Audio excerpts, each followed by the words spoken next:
यह कहानी राजस्थान के एक छोटे से गांव अमरपुरा की है। गांव सुंदर था, लेकिन वहां के लोग कई मुद्दों से जूझ रहे थे।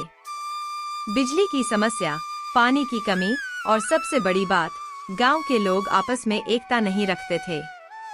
हर कोई अपने हितों के लिए काम करता और दूसरों से कटेक्टे रहता। गांव के बीचों बीच एक प्राचीन बरगद का पेड़ था, जहां गांव की पंचायत होती थी। गांव में 26 जनवरी का जश्न हर साल मनाया जाता था, लेकिन यह बस रस्म अदायगी भर था। इस बार कुछ अलग होने वाला था। आरव अपने दोस्त सूरज के साथ स्कूल से लौट रहा था। रास्ते में उसने देखा कि गांव के दो किसान, मोहन और रामदास, पानी के लिए झगड़ रहे हैं। यह मेरी जमीन है और यह पानी का हक सिर्फ मेरा है। तुम हमेशा ऐसा करते हो।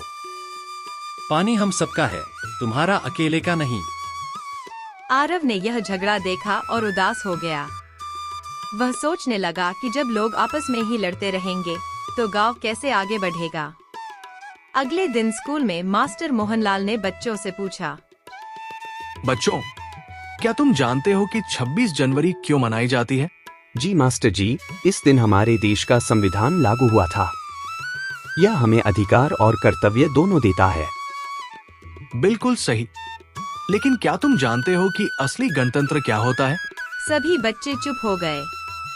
मास्टर जी ने समझाया, गणतंत्र का मतलब है कि हर व्यक्ति बराबर है, न कोई छोटा न कोई बड़ा।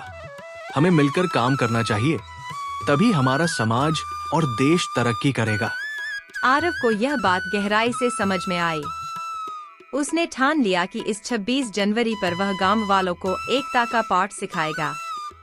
आरव ने अपने दोस्त सूरज और अन्य बच्चों के साथ मिलकर एक योजना बनाई। उन्होंने गांव के सभी लोगों को 26 जनवरी के दिन बरगद के पेड़ के पास इकट्ठा होने का निमंत्रण दिया। क्या तुम सच में सोचते हो कि ये लोग हमारी बात सुनेंगे? हाँ, अगर हम ईमानदारी से कोशिश करेंगे तो जरूर सुनेंगे। बच्चे हमें क्या सिखाएंगे? इन्हें तो अपने खेल कूद की फिक्र करनी चाहिए। ये बच्चों की पहल है, हमें उनकी बात सुननी चाहिए। कभी कभी बच्चों की सोच हमें बड़ी बातें सिखा सकती है। 26 जनवरी का दिन आया। गांव के सभी लोग बरगद के पेड़ के नीचे इकट्ठा हुए। तिरंगा फहराया गया और राष्ट्रगान गाया गया। इसके बाद आरव ने एक नाटक प्रस्तुत किया, जिसे उसने खुद लिखा था। नाटक में दिखाया गया कि कैसे एक गांव में लोग आपस में लड़ते रहते थे, जिससे उनकी समस्याएं बढ़ती गईं।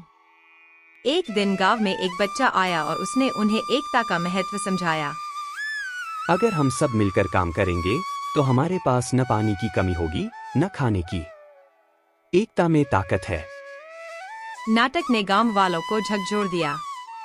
नाटक के बाद आरव ने कहा, हमारा संविधान हमें अधिकार देता है, लेकिन क्या हम अपने कर्तव्यों को निभा रहे हैं? अगर हम एक दूसरे की मदद करेंगे तो हमारा गांव भी प्रगति करेगा। तुम सही कहते हो बेटा, हमें अपने झगड़े खत्म करने होंगे। सरपंच रामलाल ने घोषणा की कि अब से हर गांव वाला हफ्ते में एक दिन मिलकर गांव की सफाई करेगा और पेड़ लगाएगा। गांव वालों ने आरव और बच्चों की बात मानी। उन्होंने मिलकर पानी की समस्या सुलझाई, सफाई की और गांव को एक सुंदर जगह बना दिया। कुछ महीनों में अमरपुरा एक आदर्श गांव बन गया। गांव के लोग अब 26 जनवरी को सिर्फ एक उत्सव के रूप में नहीं, बल्कि अपने कर्तव्यों की याद के रूप में मनाने लगे।